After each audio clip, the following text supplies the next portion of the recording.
안녕하세요. 책바구니입니다. 이번에 소개해드릴 책은 너무나 유명한 책인데요. 네, 러시아 문학을 대표하는 세계적인 문호 톨스토이가 쓴 사람은 무엇으로 사는가입니다. 이순영 옹김 문예출판사 출판입니다. 인간은 사랑으로 살아가야 한다는 삶의 보편적인 진리를 보여주는 톨스토이의 대표적 단편선이죠. 이 책을 통해서 톨스토이가 전하는 철학과 사람은 무엇으로 살아가야 하는가에 대한 생각들을 함께 공유해 보고자 합니다. 그러면 먼저 톨스토이는 너무나 유명한 작가이기는 하지만 그래도 잠깐 소개하고 들어가도록 하겠습니다. 톨스토이는 19세기 러시아 문학을 대표하는 세계적인 문호죠. 1828년에 야스나야 폴리아나에서 귀족으로 태어났습니다. 니콜라스 톨스토이 백작의 넷째 아들로 태어났지만 부모님이 일찍 세상을 뜨셔서 친척집에서 어린 시절을 보내야 했죠. 군복무 중에 첫 작품인 유년시대를 발표했고 여기서 이제 문학성을 인정받기 시작을 했습니다. 뒤이어 발표한 소년시대, 세바스토폴 이야기까지 문단의 호평을 받으면서 톨스토이는 작가로서의 위치를 굳히게 됩니다. 톨스토이의 대표적 단편서는 사람은 무엇으로 사는가? 사랑이 있는 곳에 신도 있다. 사람에게는 얼마나 많은 땅이 필요한가? 촛불, 바보 입안, 불을 놓아두면 끄지 못한다. 두 노인 등이 있습니다. 많은 작품들을 발표했지만 톨스토이의 단편을 관통하는 가장 보편적이고 위대한 진리는 바로 사랑입니다. 특히 기독교적 사랑이야말로 세상의 고통을 구원할 수 있는 유일한 힘이라고 믿었던 톨스토이는 이러한 신념을 대표적인 단편 사람은 무엇으로 사는가에 투영하였습니다.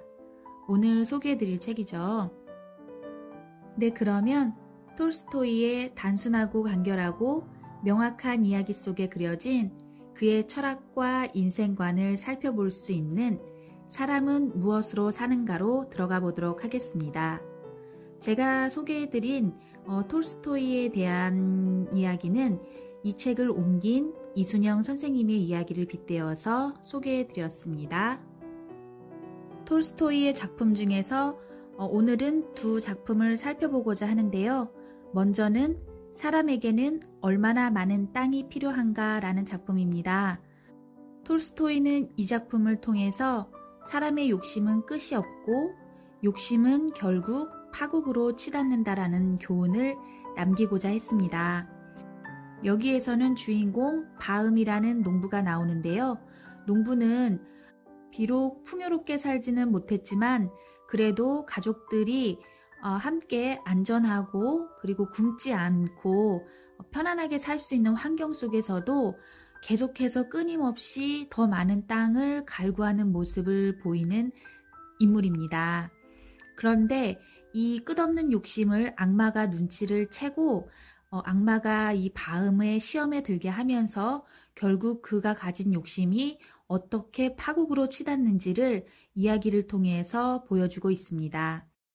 소개해드릴 작품의 앞부분에 대한 내용은 제가 간략하게 소개해드리자면 바음의 마음에 욕심이 들어있다라는 걸 안 악마가 비옥하고 좋은 땅을 저렴하게 살 수 있다라는 정보를 사람을 통해 바음에게 흘리게 합니다.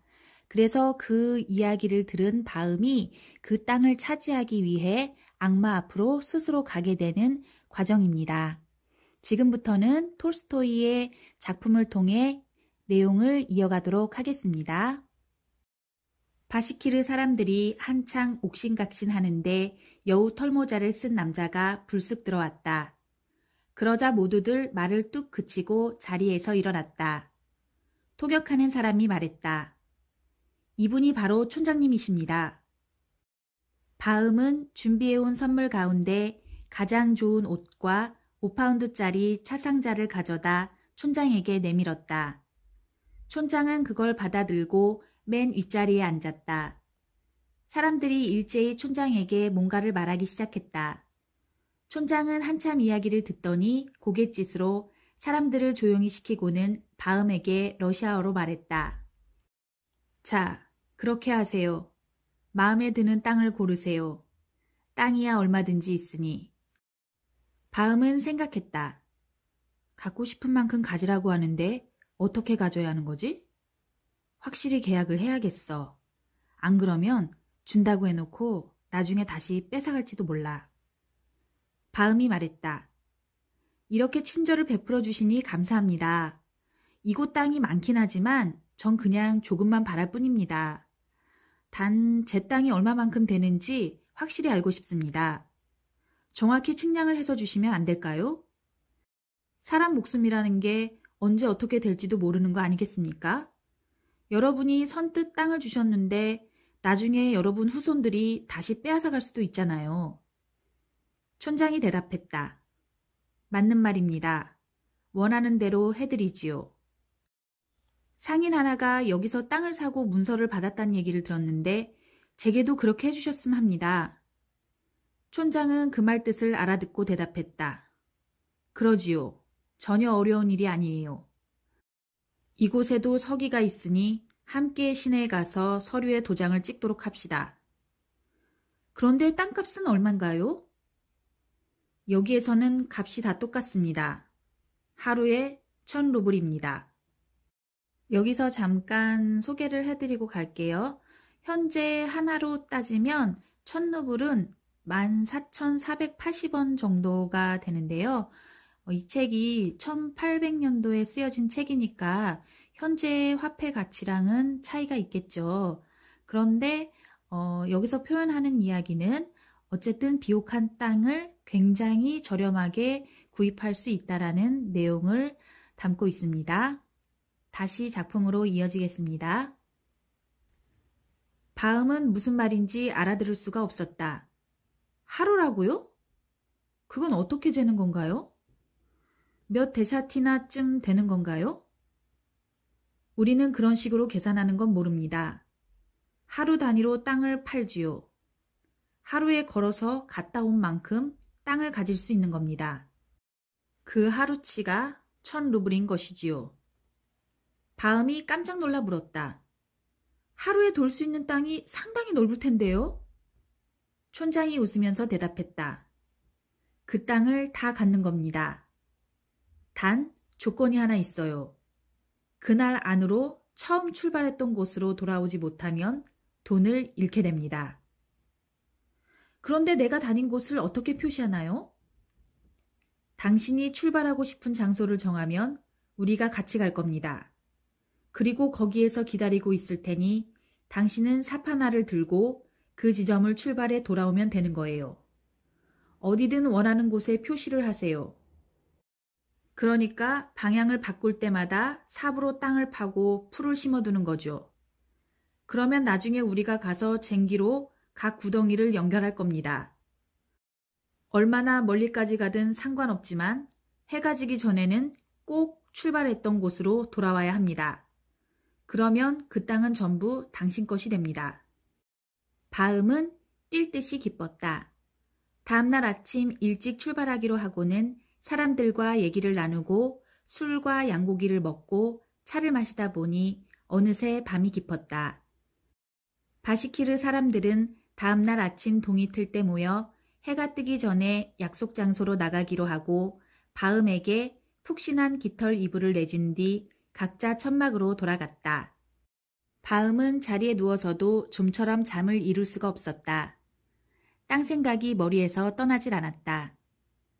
땅을 최대한 많이 차지해야 하는데 요즘은 해가 기니까 하루에 50베르스타 정도는 너끈히 갈 수 있어. 그 정도면 얼마나 넓은 걸까?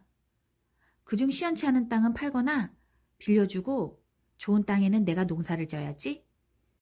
소 2마리와 쟁기를 사고 일꾼도 2사람 고용해서 50데샤티나 정도의 농사를 짓고 나머지 땅에는 가축을 길러야지. 바음은 뜬 눈으로 밤을 지새우다 새벽녘에 깜빡 잠이 들었다. 그리고 잠이 들자마자 꿈을 하나 꾸었다. 꿈에서 그가 천막 안에 누워있는데 밖에서 누군가 웃는 소리가 들렸다. 누구인지 궁금해서 밖으로 나가보니 바스키르 촌장이 천막 앞에 앉아 배를 움켜쥐고 몸을 흔들면서 웃고 있었다. 바음이 촌장에게 가서 물었다. 왜 그렇게 웃고 있습니까? 그런데 다시 보니 그는 촌장이 아니라 얼마 전 바음 집에 와서 땅 얘기를 해주던 상인이었다. 바음이 여긴 언제 온 거예요? 하고 물을 여는 순간 상인의 모습은 예전에 볼가 강 너머에서 왔다던 농부로 변해 있었다. 하지만 또다시 보니 농부도 아니었다. 뿔과 발톱이 달린 악마가 낄낄거리며 웃고 있었고 그 앞에 어떤 남자가 맨발의 바지와 셔츠만 입은 채 땅에 쓰러져 있었다. 바음이 가까이 가서 자세히 들여다보니 남자는 죽어 있었는데 그는 바로 바음이었다. 그 순간 바음은 소스라치게 놀라며 눈을 번쩍 떴다. 아, 꿈이잖아. 주위를 두리번거리니 열린 문틈으로 뿌옇게 날이 밝아오는 것이 보였다. 어서 사람들을 깨워 출발해야지. 바음은 자리에서 일어나 마차에서 자던 하인을 깨워 말을 준비하게 하고 바시키르 사람들을 깨우러 갔다. 자, 땅을 재러 갈 시간이에요. 바시키르 사람들이 모두 모였고 촌장도 왔다. 사람들은 또 술을 마시면서 바음에게 차를 권했다. 하지만 바음은 더는 진치할 수가 없었다. 자자, 더 늦기 전에 어서 갑시다. 바시키르 사람들이 준비를 마치고 출발했다. 어떤 사람은 말을 타고 어떤 사람은 마차를 타고 갔다. 바음은 삽을 준비하고 하인과 함께 자신의 마차에 탔다. 초원에 도착하니 날이 환하게 밝아왔다. 바시키르 어로시앙이라는 언덕에 오른 다음 모두들 말과 마차에서 내려 한데 모였다. 촌장이 바음에게 다가와 한 손을 들어 들판을 가리키면서 말했다. 자, 눈앞에 보이는 이 땅이 전부 우리 땅입니다. 어디든 마음에 드는 곳을 고르세요. 바음의 눈이 반짝거렸다. 땅은 온통 풀로 뒤덮인 데다 손바닥처럼 평평했으며 양귀비씨처럼 검었다. 구덩이마다 온갖 종류의 잡초가 사람 가슴 높이로 우거져 있었다. 촌장이 여우털 모자를 벗어 땅에 놓고 말했다. 이곳을 출발점으로 합시다. 여기에서 출발해 다시 여기로 돌아오는 겁니다. 당신이 지나온 곳 모두가 당신의 땅입니다. 바음이 돈을 꺼내 촌장의 모자 위에 놓았다. 그리고 겉옷을 벗고 조끼만 입은 채 허리에 가죽띠를 단단히 묶고 빵주머니를 품에 넣고 물병도 허리띠에 매달았다. 장화를 여며 신고 하인에게 삽을 받아든 다음 출발 준비를 했다. 어느 방향으로 가는 게 좋을지 잠깐 생각했다. 어디든 다 좋아 보였다. 어디나 다 좋을 거야. 그냥 해가 뜨는 방향으로 가자. 바음은 동쪽을 향해 서서 몸을 풀면서 해가 떠오르길 기다렸다. 우물쭈물할 시간이 없어. 선선할 때 걸어야 힘도 덜 들 거야. 태양이 지평선 위로 떠오르기 무섭게 바음은 삽을 어깨에 메고 초원을 향해 걸어갔다. 바음은 빠르지도 느리지도 않게 걸었다.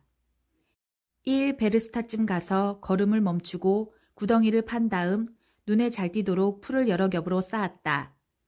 그런 다음 또 걸었다. 걷다 보니 뻣뻣했던 몸이 풀려 걸음도 절로 빨라졌다. 한참을 가다 또 구덩이를 팠다. 바음이 뒤를 돌아보았다.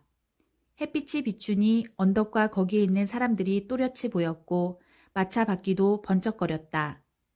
얼추 보니 5베르스타쯤 온 것 같았다. 날이 점점 더워졌다. 바음은 조끼를 벗어 어깨에 걸치고 다시 걸음을 옮겨 5베르스타를 더 갔다. 시간이 지나자 날이 꽤 더워졌다. 해의 위치를 보니 아침을 먹을 시간이었다. 이제 하루에 지나야 하는 거리에 4분의 1을 왔구나. 아직 방향을 돌리기에는 너무 일러. 장화를 벗고 가자. 바음은 자리에 앉아 장화를 벗어 띠에 매달고 다시 걸었다. 걷기가 한결 나았다. 5베르스타만 더 가서 왼쪽으로 방향을 돌리자. 땅이 너무 좋아서 놓치기 아깝단 말이야. 가면 갈수록 땅이 더 좋아 보이니. 한참을 똑바로 가다 돌아보니 이제 언덕은 잘 보이지도 않았고 사람들도 개미처럼 거무스름하게 보였다. 뭔가 햇빛을 받아 반짝거리는 걸로만 보일 뿐이었다. 바음이 생각했다. 아, 이제 올 만큼 왔으니 방향을 돌려야겠어. 땀을 흘렸더니 목도 타고 말이야. 그는 멈춰서서 커다란 구덩이를 파고 풀을 여러 겹 쌓았다.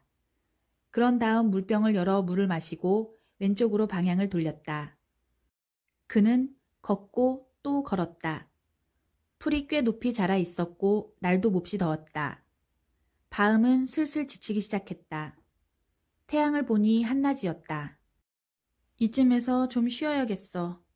바음은 자리에 앉아 빵을 먹고 물로 목을 축였다. 하지만 눕지는 않았다. 누웠다간 그대로 잠이 들 것 같았다. 잠깐 앉았다가 또 걸었다. 빵으로 배를 채웠더니 기운이 나서 처음에는 그런 대로 걸을만 했다. 하지만 날은 점점 무더워지고 졸음이 쏟아졌다. 그래도 걸음을 멈추지 않았다. 1시간 고생하면 평생을 편하게 살 수 있어. 같은 방향으로 한참을 걷다가 왼쪽으로 돌려는 찰나. 바로 앞에 물기를 잔뜩 머금은 땅이 있었다. 놓치기 아까운걸? 아마를 심으면 잘 되겠어. 결국 그 땅 너머에까지 가서 구덩이를 판 다음에야 방향을 돌렸다. 다시 언덕을 돌아봤다. 열기 때문에 모든 것이 아른거려서 언덕이 사람들도 희미하게 보였다. 그들까지의 거리가 15베르스타쯤 되었다. 두 방향에서 시간을 너무 길게 잡았으니 이번에는 좀 더 시간을 단축해야지. 이렇게 생각하고 세 번째 방향으로 걸음을 빨리 했다. 해를 보니 벌써 서쪽으로 기울고 있었다. 세 번째 방향에 들어서서 이제 겨우 2베르스타 왔고 출발 지점까지 15베르스타는 좋게 남아 있었다. 안 되겠어. 땅 모양이 삐뚤어져도 이제 돌아가야겠어. 이 정도는 충분하니까 더 욕심내지 말자. 바음은 서둘러 구덩이를 파고 언덕을 향해 걸었다. 언덕으로 가는 길은 여간 곤욕스러운 게 아니었다. 온몸이 땀으로 흠뻑 젖었고 맨발은 긁히고 상처가 났으며 다리는 힘이 빠졌다. 쉬고 싶은 마음은 간절했지만 해가 지기 전에 돌아가려면 어림도 없는 일이었다. 해는 야속하게 서산으로 자꾸만 기울었다. 아, 그렇게 욕심 부리는 게 아니었어. 늦으면 어떡하지? 바음은 언덕과 태양을 번갈아 보았다. 언덕까지 가려면 아직 한참 남았는데 태양은 이미 모습을 거의 감추었다. 바음은 걷고 또 걸었다. 몹시 괴로웠지만 점점 걸음을 빨리 했다. 아무리 가도 목적지까지는 멀기만 했다. 결국은 달리기 시작했다. 조끼도 신발도 물통도 모자도 다 내던져 버리고 오직 산만을 지팡이 삼아 달렸다. 어떡하지? 너무 욕심을 부리다가 다 망쳐버렸어. 해지기 전까지 못 갈 것 같은데? 이런 생각이 들자 두려워서 숨이 멎는 것만 같았다. 바음은 계속 달렸다. 땀에 젖은 셔츠와 바지가 몸에 들러붙고 입이 바짝바짝 탔다. 가슴은 대장간 풀무처럼 부풀어 오르고 심장은 망치질하듯 쿵쾅거렸으며 다리는 남의 다리인 양 흐느적거렸다. 계속 이렇게 가다가는 죽을지도 몰라. 죽는 게 무섭긴 했지만 그렇다고 멈출 수는 없었다. 지금까지 달려와 놓고 여기서 멈추면 다들 날 바보라고 할 거야. 이런 생각을 하면서 달리고 또 달려 어느새 언덕 가까이에 이르자 바시키르 사람들이 그를 향해 질러대는 함성이 들렸다. 그 소리를 들으니 심장이 더 쿵쾅거렸다. 바음은 마지막 남은 힘을 다 끌어모아 달렸다. 해는 이미 지평선에 거의 닿았고 피처럼 붉은 빛이 주위로 넓게 퍼졌다. 금방이라도 넘어갈 것 같았다. 이제 해는 아주 낮게 떠 있었고 목적지도 눈앞에 있었다. 언덕 위에 서서 바음에게 빨리 오라고 손짓하는 사람들이 보였다. 땅에 놓인 여우 털모자와 그 위에 있는 돈, 그리고 땅바닥에 앉아 두 손으로 배를 잡고 있는 촌장의 모습까지 눈에 들어왔다. 그 순간 바음은 꿈이 생각났다. 땅을 많이 차지한다 해도 하나님이 날 거기에서 살게 해주실까? 다 끝났어. 내가 다 망쳐버렸어. 저기까지는 도저히 갈 수가 없을 거야. 바음은 해를 보았다. 해 반쪽이 이미 지평선 너머로 사라져버렸다. 마지막 남은 힘을 다 모아 또 달렸다. 다리가 말을 듣지 않아 금방이라도 넘어질 듯 몸이 앞으로 기울었다. 겨우 언덕 아래에 이르렀을 때 갑자기 날이 어두워졌다. 해가 완전히 모습을 감춘 걸 보고 바음은 탄식했다. 그렇게 고생했는데 다 허사가 돼버렸어. 바음이 절망해서 그만 멈추려는데 바스키르 사람들이 계속 질러대는 고함 소리가 들렸다. 바로 그때 언덕 아래서는 해가 다 진 것 같아도 위에서 보면 아직 해가 남아있을 것이라는 생각이 퍼뜩 떠올랐다. 바음은 크게 심호흡을 하고 언덕 위로 뛰어 올라갔다. 아니나 다를까 언덕에는 아직 햇빛이 남아있었다. 바음은 언덕 꼭대기까지 가서 모자를 보았다. 모자 앞에 촌장이 앉아 배를 잡고 웃어댔다. 바음은 또 한 번 꿈을 떠올리며 외마디 비명을 질렀다. 다리가 스르르 무너지는가 싶더니 바음이 앞으로 꼬꾸라졌다. 그의 두 손이 모자에 닿았다. 촌장이 소리쳤다. 정말 대단하구려. 엄청난 땅을 차지했어요. 바음의 하인이 달려가서 바음을 일으키려고 했지만 바음은 일어나지 못하고 입에서 피를 쏟았다. 그리고 숨을 거두었다. 바시키르 사람들이 혀를 차면서 이 딱한 광경을 지켜보았다. 하인은 삽을 들고 바음의 머리에서 발끝까지 길이에 맞춰 무덤을 파고 그를 묻었다. 바음이 차지한 땅은 그 삼 아르신이 전부였다. 네, 여기까지가 사람에게는 얼마나 많은 땅이 필요한가에 대한 낭독이었습니다. 톨스토이는 이 작품을 통해서 사람이 갖는 물질적인 욕망이 얼마나 헛된지를 보여주고 있습니다. 한 번쯤은 깊이 생각해 볼 만한 문제죠. 우리가 결국 이 세상을 떠날 때 가지고 갈 수 있는 것은 무엇이며 또 그 떠나는 날을 언제인지 우리는 알지 못하는데 그 물질적인 것을 채우기 위해 얼마나 허덕거리면서 사는지를 보여주고 있습니다. 진정으로 소중한 것이 무엇인지를 잃어버렸을 때 많은 것을 놓치게 되고 결국 아무것도 손에 쥐는 게 없는 것을 알려주고 있는데요. 네, 좀 진지하게 생각해 볼 만한 작품이었습니다. 다음 작품 소개해 드리도록 하겠습니다. 세 가지 질문 읽어 드릴 건데요. 이 작품은 내용이 그닥 길지가 않아서 처음부터 끝까지 낭독해 드리도록 하겠습니다. 어느 날 왕은 이런 생각을 했다. 모든 일을 언제 시작해야 하는지, 어떤 사람들과 일을 해야 하고 어떤 사람들과는 일을 하면 안 되는지를 알 수 있다면, 그리고 모든 일 가운데 가장 중요한 일이 무엇인지 알 수 있다면 어떤 일을 하든 절대 실패하는 법이 없을 텐데. 이런 생각이 들자 왕은 모든 일을 하는데 가장 좋은 때가 언제인지, 가장 필요한 사람이 누구인지, 가장 중요한 일이 무엇인지 알아내는 법을 가르쳐주는 사람에게 큰 상을 내리겠다고 온 나라에 선포했다. 그러자 학자들이 왕에게 와서 그 질문에 각양각색의 대답을 했다. 첫 번째 질문에 어떤 사람들은 모든 행동을 하는데 가장 좋은 때가 언제인지 알려면 미리 연, 월, 일 시간표를 만든 뒤 철저히 그 계획에 따라 살면 된다고 답했다. 그렇게 해야만 모든 일을 제때 할 수 있다고 했다. 그런가 하면 또 다른 학자들은 모든 행동을 할 때 적절한 때를 미리 결정하는 것은 불가능하다고 말했다. 다만 쓸데없는 일에 마음을 빼앗기지 말고 세상 일에 주의를 기울이면서 그때그때 필요한 일을 해야 한다고 했다.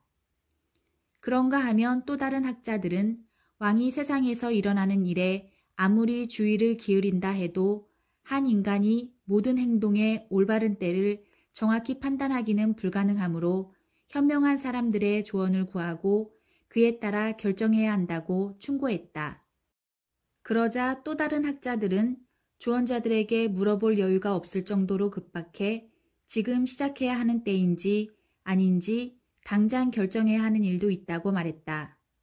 그 결정을 하려면 무슨 일이 일어날지 미리 알아야 하는데 그렇게 할 수 있는 사람은 마법사밖에 없으므로 모든 일을 하는데 가장 좋은 때를 알려면 마법사에게 물어봐야 한다고 했다.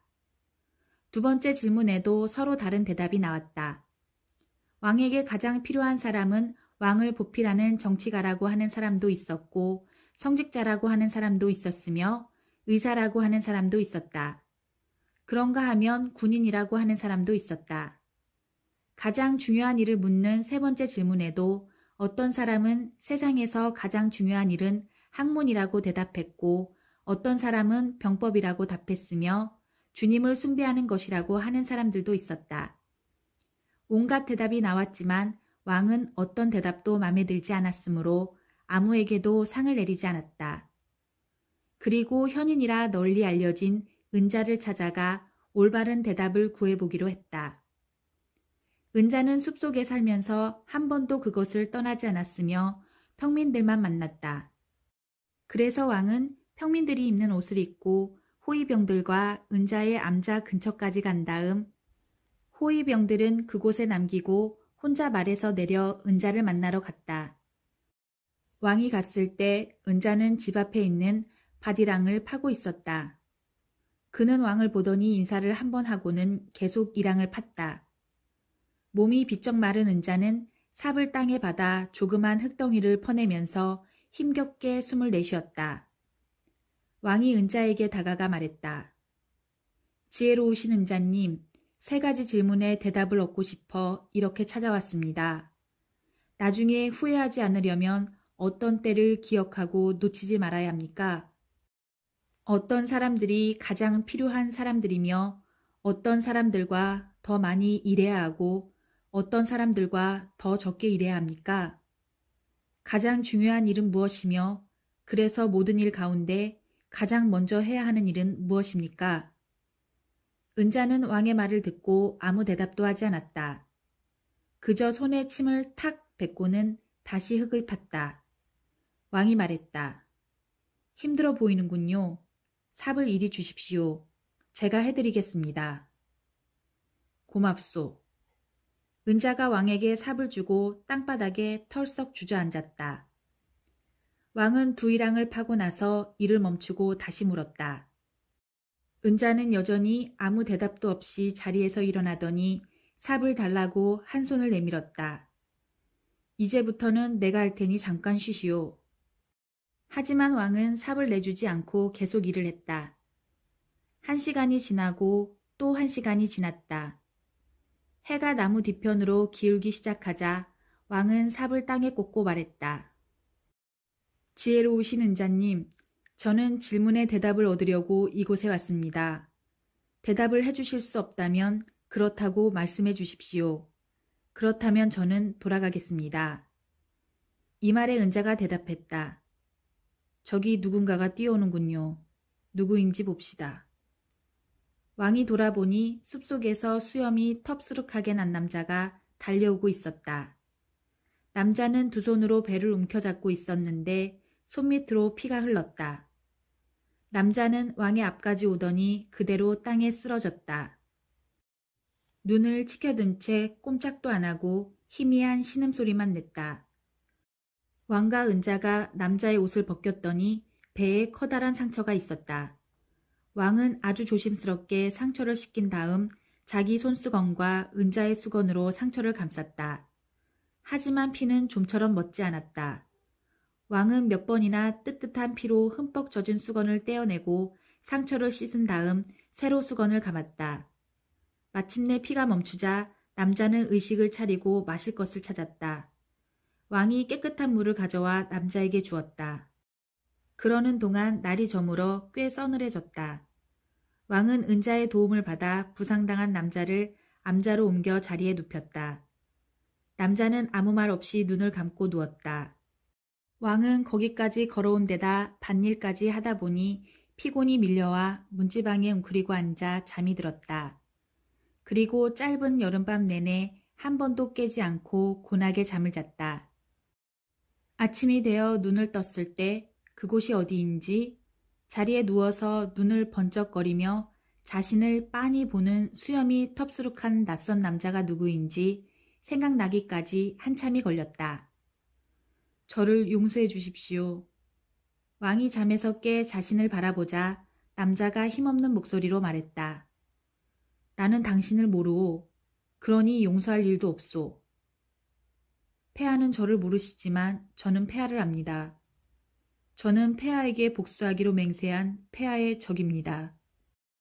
폐하가 제 형을 처형하고 제 재산을 몰수했기 때문이죠. 폐하가 혼자서 은자를 만나러 온다는 걸 알고는 돌아가는 길목에서 기다리다 폐하를 죽이려고 했습니다.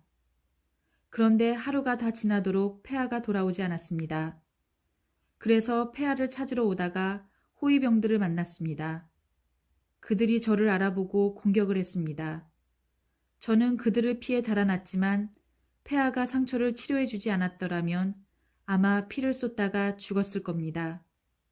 저는 폐하를 죽이려고 했는데 폐하는 제 목숨을 살려주셨습니다. 만일 제가 살아나고 폐하가 원하신다면 저는 가장 충성스러운 종이 되어 폐하를 섬기겠습니다. 그리고 제 아들들에게도 그렇게 하라고 하겠습니다. 그러니 저를 용서해 주십시오. 왕은 그처럼 쉽게 적과 화해한 것이 무척 기뻤다. 그래서 남자를 용서했을 뿐만 아니라 재산을 돌려주고 그를 돌봐줄 종들과 의사도 보내주겠노라고 약속했다. 부상 입은 남자와 작별하고 집 밖으로 나온 왕은 주위를 두리번거리며 은자를 찾았다. 그곳을 떠나기 전에 한 번 더 질문에 대한 답을 묻고 싶었다. 은자는 전날 파놓은 이랑을 따라 무릎걸음을 다니며 채소 씨앗을 심고 있었다. 왕이 그에게 다가가 말했다. 지혜로우신 은자님, 마지막으로 간청드립니다. 제 질문에 대답을 좀 해주십시오. 당신은 이미 대답을 얻었소. 은자가 삐쩍 마른 다리를 괴고 쭈그리고 앉더니 앞에 서 있는 왕을 올려다보았다. 무슨 대답을 얻었다는 겁니까? 잘 생각해 보시오. 당신이 어제 약한 나를 딱하게 여겨 대신 밭지랑을 파주지 않고 그냥 돌아갔다면 저 젊은이는 당신을 해쳤을 것이고 당신은 여기에서 나와 함께 있지 않은 걸 후회했을 것이오. 그러니 가장 중요한 때는 당신이 밭이랑을 파던 때이고 가장 중요한 사람은 바로 나였던 것이죠. 그리고 가장 중요한 일은 나를 도와준 것이었소. 나중에 그 젊은이가 달려왔을 때 가장 중요한 때는 당신이 그를 보살펴준 때였소. 상처의 수건을 감아주지 않았다면 그는 당신과 화해하지 못하고 죽었을 것이니 말이오. 그러니 가장 중요한 사람은 바로 그였고 당신이 그에게 해준 일이 당신에게 가장 중요한 일이었소.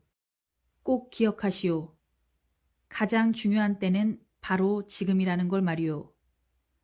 바로 지금이 가장 중요한 이유는 그때에만 우리가 가진 힘을 발휘할 수 있기 때문이오. 그리고 가장 중요한 사람은 지금 함께 있는 사람이오.